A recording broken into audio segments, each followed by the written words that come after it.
After 15 years since the beginning of this story, one man died in a hospital, and he left everything he had to the police officer who had been trying to catch him.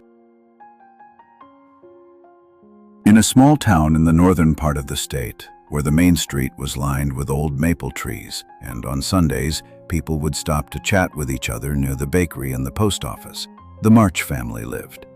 The house belonged to Daniel and Evelyn March. They had 2 children. The neighbors spoke of the March family with respect. Many people considered them a true example of a young and happy family. Those who worked with Daniel often said that he was lucky to have a wife like Evelyn. The women on the street would often remark that she had a rare ability to create a home filled with order and warmth. Whenever the town held festivals or charity evenings, this couple was almost always among the first to receive an invitation. And if someone had told the residents of that street back then that this very family would one day find itself at the center of a strange and dangerous story, most of them simply would not have believed it. Because in those years, the name March was associated only with decency, respect, and a calm, dignified life.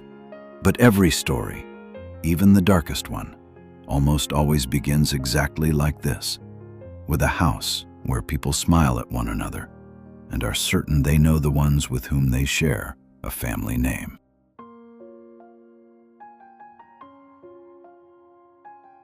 While the March family was living their quiet life in a small town, events were unfolding across the country that were being reported in the news and discussed in police departments. It was a series of bold robberies that had continued for nearly 15 years. The targets were places where precious stones were kept, private collections, jewelry houses, and diamond transports. Each time the criminals acted with a precision that left the police baffled. They appeared, carried out their work, and disappeared without leaving witnesses or traces. The police checked criminal groups, intermediaries, and people connected to the jewelry trade. Archives were reopened, interrogations were conducted, and analysts searched for a pattern. But over time, one thing became clear. The criminals seemed to know the transport routes and the weak points of the security systems in advance. Eventually, a word began to appear in police reports and newspapers. People started calling them ghosts. Experienced officers were brought into the investigation.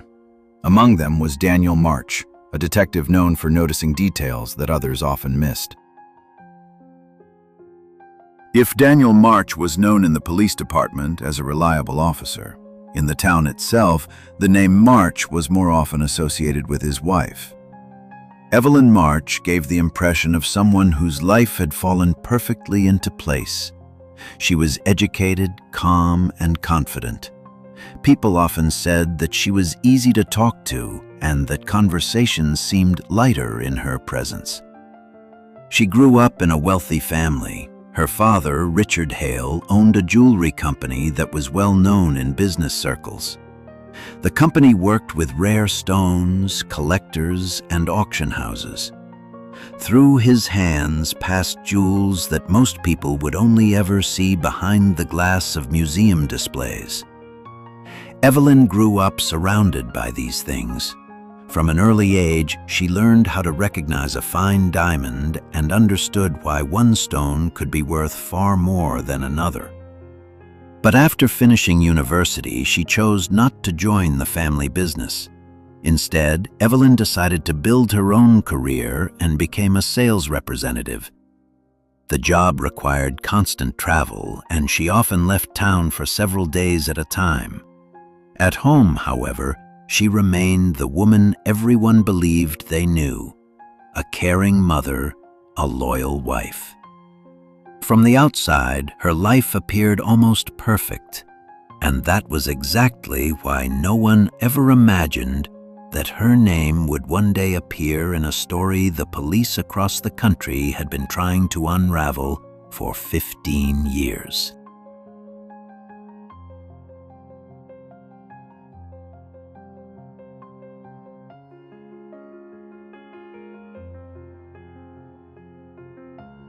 One day, while Evelyn March was away on another business trip, only her husband remained in the house.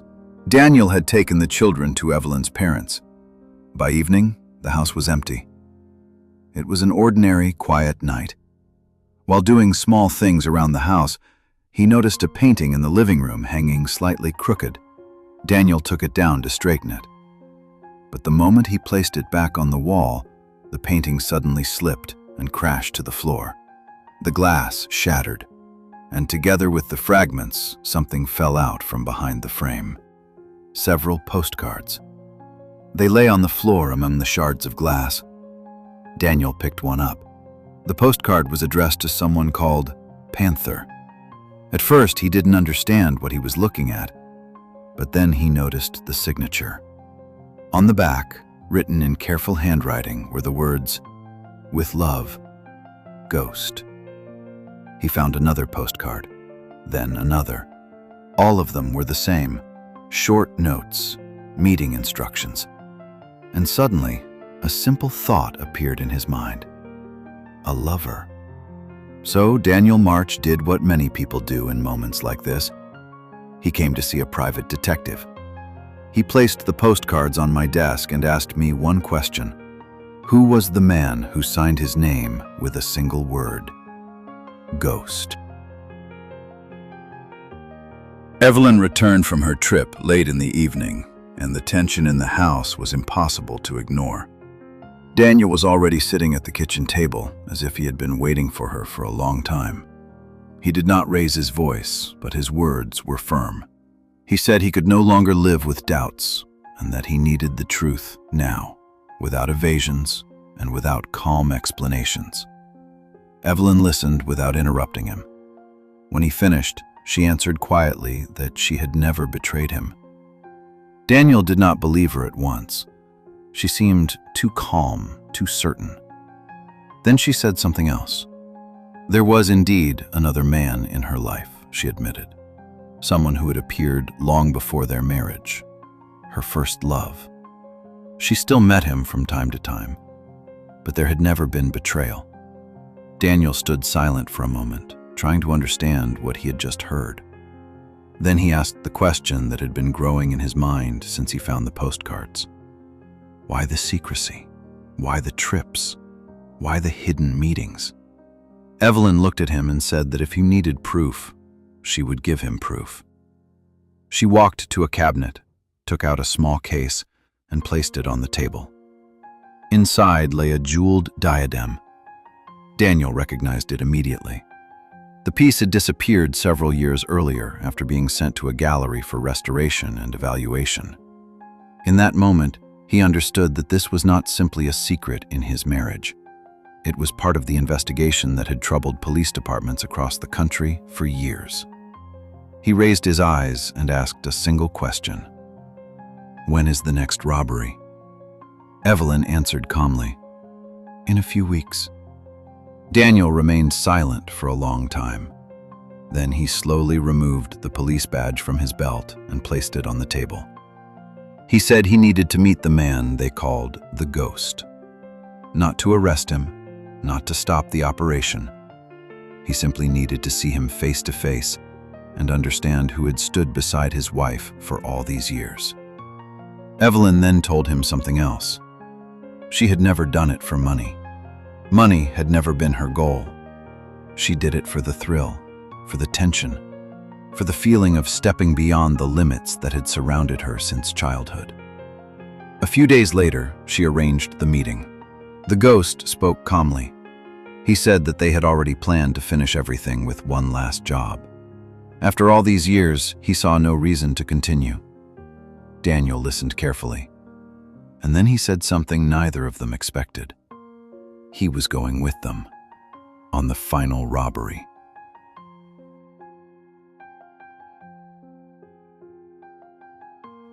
The robbery took place a few weeks later. The job the Ghost had spoken about became the final act in a chain of crimes that had stretched across almost 15 years. That night, rare pink diamonds worth nearly $5 million disappeared from the diamond vault. The stones were among the most valuable in the collection, and their disappearance was a serious blow to the owners of the jewelry house. But for the people who had long been called ghosts, this was not just another robbery. It was the end.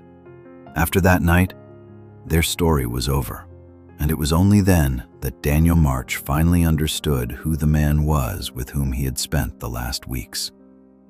The ghost was nothing like the kind of criminal people usually imagine when they think of crimes on such a scale. In 15 years, his name had never appeared in a police report. No one knew what he looked like, where he lived, or who he had been before the robberies began. But there was one thing Daniel learned too late. For all those years, the ghost had loved Evelyn. He had known her long before she became the wife of a police officer. They met at the very beginning of the path that later turned into a chain of robberies. Back then, it had seemed almost like a game, a dangerous experiment, a way of testing the limits of what was possible. He never demanded anything from her. He never tried to take her away from her husband or destroy the life she had built. He simply remained nearby for as long as Evelyn allowed it. There was a strange irony in all of this.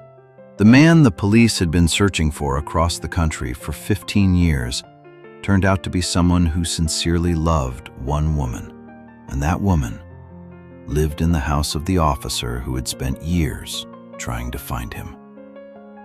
Later, another detail became known. The ghost had been seriously ill. He knew about his diagnosis and understood that he had little time left. That was why the last robbery became his final step in that life. A few months later, Daniel March received a request to meet with a group of lawyers. The ghost had died in a hospital. He had left a will, and in that document, there was only one name: Daniel March. The lawyers handed him the keys to several safes and to an apartment where everything collected during those strange years had been kept. When Daniel saw what was inside, he understood the scale of what had been left to him. Diamonds, emeralds, sapphires, and rare stones, many of them so valuable they could not even be estimated immediately. Some could have belonged in royal collections. Others were worth more than entire companies. It was a fortune almost impossible to imagine. Sometime later, I asked Daniel March how his life had changed after everything that had happened. He answered calmly. He said he had changed his profession. He did not explain further and did not speak about the past. He only added that he was living his life now and that everything was going well. And that was where his story ended for me. Although, if I am honest, I am still not sure I ever understood it completely.